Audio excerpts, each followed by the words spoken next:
రాకాలోకంకి స్వాగతం. ఈ కంటెంట్ మీకు నచ్చినట్టయితే లైక్ చేయండి, మీ బంధుమిత్రులకి షేర్ చేయండి. ఇప్పటివరకు సబ్స్క్రైబ్ చేసుకోకపోతే సబ్స్క్రైబ్ బటన్ని నొక్కండి, అదేవిధంగా బెల్ ఐకాన్ని కూడా తప్పనిసరిగా నొక్కండి. పాకిస్తాన్ చాలా కాలంగా ప్రపంచాన్ని నమ్మబలికేటువంటి ప్రయత్నం చేస్తోంది. మేము ఉగ్రవాదం మీద చర్యలు తీసుకుంటున్నాము, ఎటువంటి ఉగ్రవాదాన్ని మా దేశపు నేల నుంచి ఇతర దేశాలకు ఎగుమతి చేయటం లేదు, ఉగ్రవాదుల్ని అణిచివేసే దిశగా మేము చాలా కఠినమైన చర్యలు తీసుకుంటున్నామని చెప్పి ఫైనాన్షియల్ యాక్షన్ టాస్క్ ఫోర్స్కి నివేదిక మీద నివేదికనిస్తూ వస్తోంది. ఈ ఫైనాన్షియల్ యాక్షన్ టాస్క్ ఫోర్స్ ఉగ్రవాద సంస్థలకు సహకరించే ప్రభుత్వాలపైన నివేదికలు తయారు చేస్తాయి. వాటిని బ్లాక్ లిస్ట్లోనో గ్రే లిస్ట్లోనో పెడతాయి. గ్రే లిస్ట్లో పెడితే కొన్ని ఆంక్షలు ఉంటాయి, బ్లాక్ లిస్ట్లో పెట్టినట్టయితే పూర్తి ఆంక్షలు ఉంటాయి. కాబట్టి పాకిస్తాన్ మేము అసలు ఉగ్రవాదులని పెంచి పోషించటం లేదు, మా మీదే ఉగ్రవాదులు దాడి చేస్తున్నారు, మా నేల నుంచి భారత్ పైన దాడి చేసేటటువంటి ప్రసక్తి లేదని చెప్తున్నారు.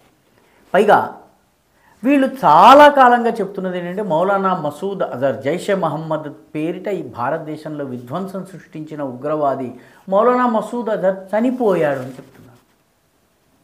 బాలాకోట్ దాడుల్లో గాయపడ్డ తర్వాత చనిపోయాడు అని చెప్పి కొన్ని నివేదికలు వచ్చాయి. అనారోగ్య కారణాల వల్ల చనిపోయాడు అని చెప్పి కొన్ని నివేదికలు వచ్చాయి. మొత్తం మీద ఆ మౌలానా మసూద్ అజర్ లేరు. ఇది పాకిస్తాన్ అంతర్జాతీయ సంస్థలకు, FATFకి, మిగతా అనేక ఏజెన్సీలకి చెబుతూ వస్తున్నటువంటి విషయం.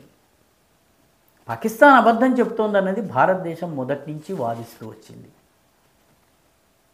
భారతదేశం మాటల్ని నిజం చేస్తూ ఇటీవల నవంబర్ నెల చివరి భాగంలో కొద్ది రోజుల క్రితము గత 21 ఏళ్లుగా ప్రజలకు కనిపించినటువంటి మౌలానా మసూద్ అజర్ హఠాత్తుగా ఒక సభలో ప్రత్యక్షమయ్యారు. సభలో 66 నిమిషాలు ప్రసంగించారు. ఈ 66 నిమిషాల ప్రసంగంలో మతోన్మాదము, జెహాదీ మానసికత, దాంతోపాటు విషం వెదజిమ్మటము, భారతదేశంకి వ్యతిరేకంగా మిగతా దేశాలకు వ్యతిరేకంగా ఏ వాదనలు ఆయన గతంలో వినిపిస్తూ వచ్చారో అవే వాదనల్ని నిస్సిగ్గుగా, నిర్మోహమాటంగా, నిర్ద్వంద్వంగా వినిపించటము చేశారు.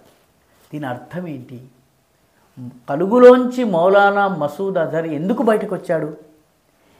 బయటకు వచ్చాడంటే FATF, మిగతా అంతర్జాతీయ సంస్థలు వీటి ఒత్తిడి నుంచి తప్పించుకున్నామన్నటువంటి భరోసా పాకిస్తాన్కి వచ్చింది. కాబట్టి మౌలానా మసూద్ అజర్ బయటకు వచ్చారు. మౌలానా మసూద్ అజర్ బహావల్పూర్, ఇది పాకిస్తానీ పంజాబ్లో ఉన్నటువంటి ఒక పట్టణం, అక్కడ ఒక మసీదులో ఉన్నటువంటి ఒక మద్రసాలో ఆయన ప్రసంగించాడు. ఉల్ ఖుర్రా దాని పేరు, ఆ మద్రసా పేరు ఉల్ ఖుర్రా. దీనిలో ఆయన ప్రత్యక్షమయ్యాడు, ప్రసంగించాడు. 66 నిమిషాల్లో ఆయన జిహాద్ చేయటం కోసము, భారతదేశానికి వ్యతిరేకంగా జిహాద్ని కొనసాగించేందుకు, విధ్వంసాన్ని చేసేందుకు రిక్రూట్మెంట్ కావాలి, మీరందరూ వచ్చి నా సైన్యంలో చేరండి, ఆర్థిక సాయం చేయండి, మనం అందరము కలిసి మన ఒక పవిత్ర కర్తవ్యం అంటే భారతదేశపు వినాశనం చేద్దామని చెప్పి ప్రసంగించారు. ఈ ప్రసంగం తాలూకు వీడియోని భారతదేశానికి చెందినటువంటి ఇంటెలిజెన్స్ ఏజెన్సీలు పట్టుకున్నాయి. ఆ పట్టుకున్నటువంటి సంపాదించినటువంటి ఆ టేప్స్ని ఇప్పుడు బయట పెట్టాయి. మౌలానా మసూద్ అజర్ కనపడటం లేదు, చనిపోయాడు, అతను ఏమయ్యాడో తెలియదు, 21 ఏళ్లుగా ఆయన బయటకు రాలేదని చెప్పి పాకిస్తాన్ వాదన చేస్తుంటే 21 ఏళ్ల తరువాత అయ్యవారు ప్రత్యక్షమయ్యారు. ఎప్పట్లాగానే విధ్వంసపు భాష మాట్లాడారు, మతోన్మాదపు భాష మాట్లాడారు. పాకిస్తాన్ దీనిపైన నోరు మూసుకునింది, ఏమీ స్టేట్మెంట్ ఇవ్వడం లేదు, ఏ రకమైన ప్రకటన చేయటం లేదు. మౌలానా మసూద్ అజర్ బాలాకోట్ పైన భారత సైన్యం దాడి చేసినప్పుడు, ఏరియల్ స్ట్రైక్స్ చేసి దాడి చేసినప్పుడు మౌలానా మసూద్ అజర్ గాయపడి చనిపోయాడని చెప్పి పాకిస్తాన్ బుకాయించింది. కానీ మసూద్ అజర్ బ్రతికే ఉన్నాడన్నటువంటి విషయము ఇప్పుడు రుజువైపోయింది సాక్ష్యాధారాలతో. తమాషా ఏంటంటే మసూద్ అజర్ ప్రసంగంలో 3 దేశాలకు వ్యతిరేకంగా మాట్లాడాడు. ఒకటి ఇజ్రాయిల్. అసలు పాకిస్తాన్ ఇజ్రాయిల్ని గుర్తించదు, ఇజ్రాయిల్ని గుర్తించనప్పుడు, ఇజ్రాయిలే లేనప్పుడు ఇజ్రాయిల్ని వ్యతిరేకించడంలో అర్థం లేదు.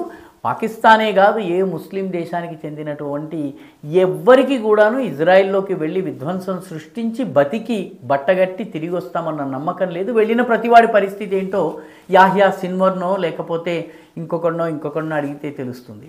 వాడు ఇరాన్లో దాగున్నా, వాడి ఖతార్లో దాగున్నా కూడాను వాడిని ఖతం ఎలా చేయాలో ఇజ్రాయెల్కి తెలుసు. కాబట్టి ఇజ్రాయెల్ మీద వేలెత్తే సాహసం వీళ్ళు చేయలేరు. కాబట్టి ఇజ్రాయెల్ మీద అన్నది కేవలం ఉత్తుత్తి మాట. అమెరికాని ఎప్పట్లాగానే తిట్టారు, కానీ అమెరికా యొక్క ప్రోత్సాహంతో ఈ ఉగ్రవాద సంస్థలన్నీ ఇంతకాలం భారతదేశంలో ఇబ్బంది పెట్టాయన్నది ఓపెన్ సీక్రెట్. కాబట్టి అమెరికాని కేవలం నోటి మాట ద్వారా మాత్రమే విమర్శిస్తారు తప్ప మరేమీ లేదు. మౌలానా మసూద్ అజర్ తిట్టినటువంటి 3వ దేశం భారతదేశం. భారతదేశంలో విధ్వంసం గతంలో సృష్టించారు, మళ్ళీ సృష్టించే ప్రయత్నాలు చేస్తున్నారు. కశ్మీర్ని టార్గెట్ చేస్తున్నారు, కశ్మీర్తో పాటు మిగతా ప్రాంతాలను కూడా టార్గెట్ చేసేటటువంటి ప్రయత్నం చేస్తున్నారు. కాబట్టి మసూద్ అజర్ మళ్ళీ ప్రత్యక్షం కావడము అంటే దీని అర్థం ఏంటంటే రానున్న రోజుల్లో భారతదేశంలో జహాదీ ఉన్మాదం పేరిట, మతోన్మాదం పేరిట, మతపరమైన అల్లర్ల పేరిట, ఇక్కడ సిఏఏ పేరిట కావచ్చును, లేకపోతే సంభల్ పేరిట కావచ్చును, లేకపోతే ఏదో ఒక వివాదిత కట్టడం పేరిట కావచ్చును, హింసాత్మక ఉన్మాదాన్ని పెంచి పోషించేటటువంటి ప్రయత్నం ఏదో జరుగుతోంది.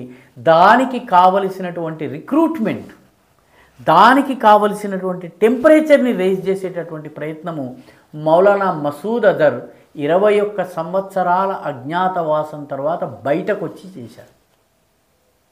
మౌలానా మసూద్ అజర్ ఈ ప్రసంగంలో ఇంకొక ఆసక్తికరమైనటువంటి మాట మాట్లాడారు. అదేంటంటే తాలిబాన్ల నాయకుడైనటువంటి హక్కానీ నెట్వర్క్కి చెందినటువంటి సిరాజుద్దీన్ హక్కానీ మేమిద్దరము కలిసి ఈ పథకాన్ని వేస్తున్నాము, అతని సహకారం కూడా ఉంది, మా ఇద్దరి కళ ఇది అని చెప్పి అతని ప్రసంగంలో చెప్పాడు. అయితే ఈ విషయము సిరాజుద్దీన్ హక్కానీ ఖండించారు. ఆయన ఇప్పుడు ప్రస్తుతం ఆఫ్ఘాన్ తాలిబాన్ ప్రభుత్వంలో మంత్రి.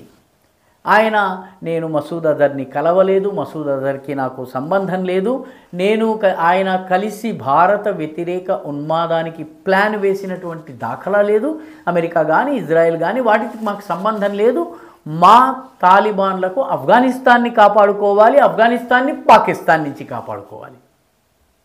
కాబట్టి మసూద్ అజర్ చెప్పింది తప్పు అని చెప్పారు. కాబట్టి అర్థం చేసుకోవలసింది ఏంటంటే అవసరమైతే తాలిబాన్లను కలుపుకుందాం అన్నటువంటి ప్రయత్నం కొట్టింది. కానీ రానున్న రోజుల్లో మసూద్ అజర్, ఆయన జైషే మహమ్మద్, దాని కొత్త పేర్లతో ఆ సంస్థకి చెందినటువంటి యాంటీ ఫ్యాసిస్ట్ ఫోర్స్ అనేటటువంటి పేరుతో జమ్మూ కాశ్మీర్లో ఇప్పటికే జైషే మహమ్మద్ ఆపరేట్ చేస్తోంది. వీళ్ళందరూ కూడాను రానున్న రోజుల్లో భారతదేశంలో ఏదో పెద్ద ఆపరేషన్ చేయబోతున్నారు అన్నది సుస్పష్టము. పాకిస్తాన్ ఇన్నాళ్లుగా అంతర్జాతీయ సముదాయాన్ని మభ్యపెట్టి మోసగించి పబ్బం గడుపుకుంటూ వచ్చిందన్నటువంటి విషయాన్ని కూడా అర్థం చేసుకోవాలి. ఈ వీడియో మీకు నచ్చినట్టయితే లైక్ చేయండి, షేర్ చేయండి, ఈ ఛానల్కు సబ్స్క్రైబ్ చేయండి, మీ అభిప్రాయాన్ని కమెంట్ల రూపంలో తప్పనిసరిగా పంపించండి.